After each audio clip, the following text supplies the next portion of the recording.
Should we talk about Instagram? Yeah, let's talk about Instagram. My eyeball's running like a mad person. You should catch it. Where's my eyeball? I can't find it. It rolled away. If we lived in the same area, we could do like a full workout that was based off lifting cameras and gimbals. Yeah. Or we could do a full training montage where we get ripped by just like using camera gear. Fuck, why do you have to live all the way in Alberta? You should move to Buffalo. You guys need to come to the mountains. I'll meet you definitely. there. Yeah. That's what we'll have to do. Have a little double date action. Yeah. Great. That'd be so fun. Yeah. So Instagram. What is up, people? Dunna here, and today we're hanging out at Sony Camera Camp, and I'm hanging out with Becki from Becki and Chris. Becki here. She's gonna try her best not to swear on my channel. I have a huge swearing problem. I'm gonna try really hard. It hasn't been going so well so far. It's gonna be bad. It's gonna be bad. I have an impulse to censor myself because I taught drum lessons to kids for a long time, and I had to. Okay, so I should not say Sorry, I just said it. No, I shouldn't say shit, piss, fuck, anything of those. You can beep them out. So today I wanted to sit down with Becki and talk about Instagram, and specifically about the Instagram feed and kind of the importance of that. It's something that I deal with a lot, and I'm sure lots of you think about, like, should I have a consistent feed? Do I want a consistent look? Does it matter? Does anyone actually go look at specifically the grid and see how it looks, or are they all just scrolling? For me, it's like always been like something that I want my grid to look nice, and I do it in like rows. So like one location or one shoot is like at least a row, maybe even 2 or 3 rows kind of thing. Yeah. But like, what's your kind of approach to that? So it's so funny because I'm so bent about having like the look. So I didn't go by rows, but right now it's just like they all have to match. Yeah. So it's like dark, moody, kind of like desaturated. And I'll switch from like a landscape to a portrait to like maybe like a room shot or whatever. But I always look at my grid and I'm like, oh, it has to be perfect. But then like I just said to you, like I had to go and look at your grid because I see your photos all the time in the feed. But like I rarely go and look at somebody's grid. Yeah. So why do we care so much about looking at our own grids when like I feel like nobody's really looking at them? 100%. Yeah, and I mean like the only time like that I'll go to somebody's actual page to see their grid is if I need to hit the message button. Like if I need to send them a message or something. And even then, like you can go into your messages and search for them or whatever. So it's a tough thing to know. But then also when I'm discovering somebody new, maybe is the time. So like if Instagram suggests something, I might go to their grid, and if they have a killer looking grid, I'll be impressed anyway. Like initially, somebody mentioned someone that I should go follow. They were suggesting it or whatever, and the first thing I did, pull out the phone and went to it, and the photos were nice. Like if I clicked on each one, they were really nice, but the grid didn't impress me. Right. Yes. And so I was like, okay, like yeah, this is cool, but I wasn't like blown away with it. Whereas like when I go to your guys' grid, and I think I've talked about this in other videos before, like it's consistent, and even if you go to the grid and you click the first one and then you're scrolling through, it's nice to see a bit of consistent a thing. Yeah, or like I know. Did you guys do like the fall to winter? Like you kind of changed a little bit through. We did, and then I just stuck with that winter vibe. Yeah. Yeah. But I think it's interesting because like you said, on a normal day to day, you're not going to the people who you're following and looking at their grid. But when somebody says follow this person and you're going to their page, like that grid is kind of like your portfolio. So like when I go to a website, say to like look for services or whatever, if that website doesn't look good, then I'm out. Yeah. Whereas like their services or their portfolio might be okay, but the first thing I'm seeing is their website. And if that doesn't look good, then I'm like, okay, maybe I should find somebody else who has a better design. Totally. So it's kind of like the same thing. It's like, okay, your photo might look great, but the grid is like your first impression. And I feel like so it's important to kind of have that looking good. Totally. But it's also a lot of effort to make the grid match. And it's like, do you care enough to do it? It's like, you know? Yeah, I'm being here at Camera Camp has been really weird because like I use Planoly to plan my grid and stuff. I think I have had 3 more that were supposed to go up from like a hike I did a couple of weeks ago before I was going to even get to Camera Camp stuff. Right. But I'm here now. People want to see what's going on now. Like I can kind of take advantage of the now factor of everything that's going on. But like, so then do I break my grid and go into Camera Camp stuff? And so at this point, at least for me, because I like to do rows, I had finished a row. Oh, perfect. So I can save the other row that I had planned for later. but I'm not very like current about it. And sometimes that kind of gets in the way because I'm so worried about my grid that the now factor, like I said, of like being current about whatever's going on. Yeah, you kind of miss that, like in the moment. Yeah. Yeah, I'm kind of the same. Like I had one photo ready to post while we were here. And then I've been posting just photos on my personal Instagram because I don't want to ruin my grid. And I haven't had time to sit in the room and like edit the photos to match because it is a lot of time and effort and tweaking and sending it back and forth to your phone. So checking it, like A/Bing it. Exactly. And like, does the colors match, but then also like, is the balance okay? So I have like my personal Instagram where I just started using it again. I just like throw shit up real time on my phone from my camera. If it's shit, I don't care. It's more of like a memory thing.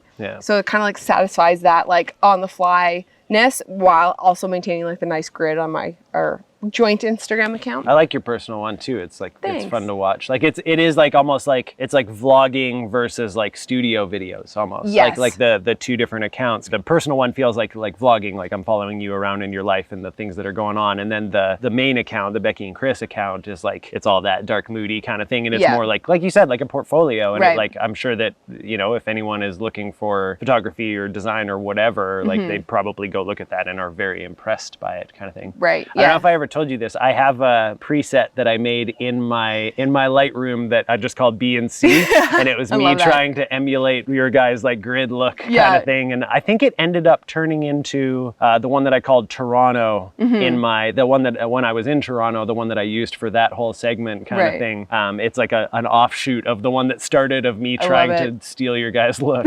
It worked really well for Toronto because it's like that gritty, concrete almost jungle. like it's almost very like Alan Palander. God, his feed is so good. Oh man, it's so good. He must shoot so many photos because he always does like the carousels. Yeah, too. and he posts often as well. Yeah, almost daily, I think. Yeah, he's one of those people who I actually go to his grid to look at because I get a lot of satisfaction out of seeing it and like the way he balances it all, and his colors are really nice. But yeah, his whole like all of his carousels are beautiful as well. Yeah, it's I don't get that many good photos. Yeah, me neither. I'm like, I need content for Instagram. Yeah. What's cool that's like in my room right now? And then I'm like, well, this is all right. Yeah. And then it doesn't look good. Do you ever do photos of yourself?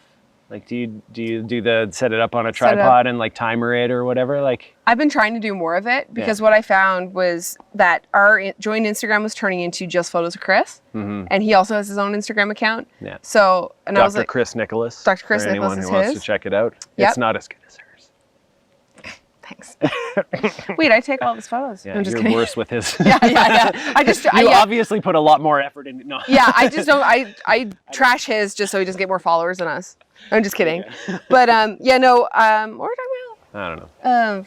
I want to be more present. Like my name is on the account, so I feel like I should have photos of myself. Yeah. So I've been starting to do it lately, but I'm so uncomfortable in front of the camera. I don't know what to do with my body. And you can't use photos that anyone else took.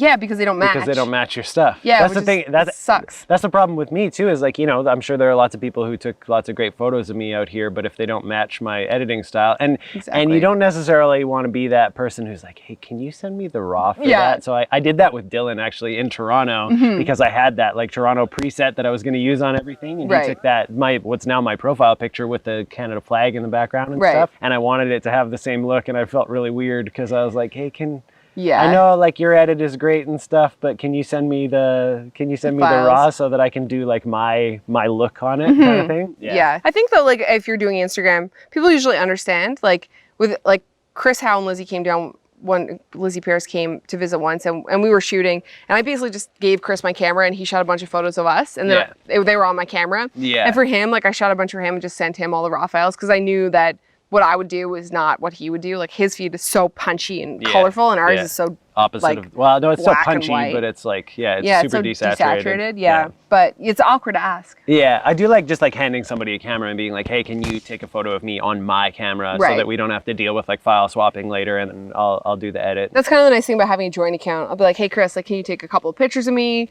But I do find like I have to kind of, if I have a vision in mind, I have to really tell him. Yeah. Because I can give him the camera and he can get great shots, but if it's not what I have in mind, then I'm kind of like, oh, shit. I didn't get what I wanted. Yeah. So I just have to be very specific about like framing or whatever. Yeah. And do you ever just take the shot and be like, here's the framing that I want, like go emulate this kind of thing? Yeah. Yeah, I'll do that sometimes. Yeah. Or usually I'll just be like, do whatever, and then he'll come if I don't have any ideas. Yeah. But yeah, it's tough, man. Like the tripod stuff, because you do a lot of that. You do a lot of set up the tripod and take. Yeah. Yeah. I did. They on some of the newer Sony stuff, they took out the ability to tap on where you want to focus, and that made it really difficult. So I don't know what I'm gonna do anymore. I still have a 6500 where you do have the ability in the app to tap and focus, but I'd like to use my new camera to take my photos, and it's fun and it's challenging too, because you're constantly running back, because you're like, you go stand where you want to stand, and then you're like, oh, you know what, the framing's not quite right, and you got to run all the way back to the camera, and the Wi-Fi only works so far from the camera, and yeah, it's interesting. Yours is a lot more high-tech setup than mine is. Yeah. I still shoot photos in the 5D. Yeah. So, and it's like there's timer? I put like something where I'm gonna be, like a pillow, and then like focus on it. Yeah. And then I use the interval timer, like I have to set it up and it's not in the camera. And then I gotta hope to God that it's actually, because there's no face detect to autofocus, there's no app. It's like old school. Yeah, no doubt. Yeah, which kind of sucks. 5D Mark III. Yeah. Yeah. But a lot of people think that they need to have like the latest and greatest, you know, to have a nice Instagram account, but you can really have a nice account with any camera. Yeah. We've gone way on a tangent here. Well, yeah, this is gonna be shit for you to edit. I'm just kidding. You're gonna be like, F this video, I'm not putting it out. This is too much. A conversation with Dunna and Becki. Yeah. Yeah. You could just put some really cheesy music, like doo doo doo, I know, have like a script title, and it's like us. I'll get some B-roll of like the fancy boats and stuff here, and yeah, that'll be fun. Be great. I should explain too that we're sitting out here because Gerald, if you know Gerald Undone, and Chris from Becki and Chris are back at the other end of this dock, and we're actually their subjects right now. So we have to sit still, and we thought it would be cool to like actually try and film something for you guys while they're, you know, doing their nerd thing, whatever it is. They're nerding out over there. Like, look at the hands and shit. There's a really extreme crouch going on. Yeah. And some hand movements. Yeah. We're going to get like it's going to be terrible iPhone video because the light is crazy and they're far, but like, here we go. Ready? Wait, we can keep going. No, that's as far as we go. Oh, okay. They're standing up. Oh, something's happening. They're moving. I think maybe they're wrapping up. Oh, are they done? I heard done. So we're kind of just like, we're we're just talking about Instagram now. We're just like, you know, hanging out here. Yeah, and I mean, the problem with the conversation of the Instagram grid and what has happened in this conversation is that we didn't come to anything definitive. We didn't, before we talked about this, we didn't plan on like, you know, sometimes when we do videos, we plan on the tips and where you're going to kind of end up. We didn't plan any of that. We just like sat down and started talking. So yeah, it kind of depends on like what you're using that Instagram account for. If it's for, you know, portfolio, if you're building a personal brand or a brand for your business, then maybe it should look a certain way. But if you're doing it to kind of document your life and have kind of like a place where your memories can reside, then, you know, you can kind of go more of the not caring so much about the portfolio. I care a lot about my grid, I think, because coming from like a graphic design background, I care a lot about branding and like look. And I feel like, you know, your logo, your grading, your thumbnails, your grid, like everything should kind of have a consistent feel so that when somebody sees your work, they know automatically, hey, like that's Dunna's photos because it's in this specific style or has, you know, a certain, what do you call it? Like a certain genre. Rub of the fingers. Yeah, a certain rub of the fingers. It has a certain look, you know, and you're like, okay, that's obviously Dunna shot because it's got this color or that certain like little special ingredient on it. Yeah. So that's why I think I'm kind of so bent on the grid. Yeah. I really like it too. Like, I don't know. It feels almost like a game too to me. I'm competitive in that way where I'm like, I want to be able to do it for a certain amount of time. And mine's not nearly as intense as yours is. Like I'll change, mine kind of changes either every row or every 6 or 9 kind of like, it'll be like a block that all look the same. Right. And that being said, like a lot of the stuff I edit in a similar way anyway. Like I'm not going from like, oh, this stuff's all like moody and purple. And then this next stuff is all like bright orange or whatever. It's like, it's all fairly consistent regardless because of my editing style. Exactly. I'm a control freak. Definitely. Yeah, and there's so many ways you could do it too. Like you do that where you're kind of going like sets. Yeah. Mine I feel like are fairly, like we don't change the look a lot anymore. And I've seen other people who will start at purple and then they'll do a gradient all the way kind of through the rainbow, and that's an interesting look. Or they'll do like a white one, a dark one, like a medium one, and then it's kind of like checkerboard almost. So there's so many ways, like they don't always have to just match. Yeah. You can really get creative with it and just try different things. And you have to kind of plan it out in the app, and you can see what your current grid looks like and add more. I'll leave a link down below if you want to check out the one that I use. If you are into the grid, if that's something that you do want to get into, those things are invaluable, because sometimes I'll use one of my presets or whatever, and it won't necessarily work the same way that it did on that other photo, just lighting or the environment, or like if you're in the bushes or something and there's lots of green, you get that green hue or whatever. And so being able to put it into one of those apps and see whether it works with the other ones actually helps with being able to be consistent throughout. Yeah. It's this guy's got boomy voices. Yeah, they just moved a lot closer to us. Yeah. A bunch of don't they know we're filming a video over here? And they're always crouching. It's like a power move. I think so, yeah. Power stance. You have to like crouch, you get a good leg burn. Little butterfly. Oh, Jesus. Okay, that was a little too close for comfort. Well, that was interesting. It's cool to chat. Like, I find sometimes making really planned out videos works, but also it's great to be at an event like this, just to sit down with like-minded people and just kind of talk through process, and, you know, kind of realize that maybe some of the things you thought you weren't doing so good, maybe you are on the right track because other people are doing it, and talking about the grid with you is it's good. Yeah, it's something that I've been meaning to talk to you about for a while. It's a daily struggle, but also there's like an immense amount of joy that comes out of it. It's like a love-hate relationship. Totally. For sure. If you take anything out of this video, it's just that we're really cool. Yeah. And Instagram's really cool, and you should go follow us both. Yeah, do whatever you want. Do whatever makes you happy. Yeah, and also subscribe and hit the like, and what's going on? Yeah, you should definitely follow me on all the what are you guys talking about? Following We're Gerald. talking about your beautiful squat that was happening. Yeah. I had a good squat going. You did. Yeah. And then when I tried to stand up, it was like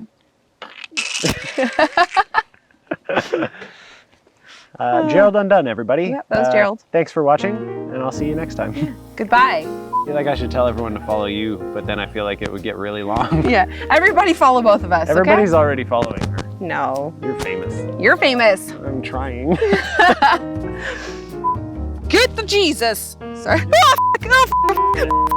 What the fuck? The Jesus was that? Well, here's what I think. They say that black is slimming. The camera adds 10 pounds, so it evens out in the end. Yeah. So people are actually seeing what we really look like. This is what we actually look like. Totally. I'm very warm right now. The sun is like, I'm gonna have a sunburn.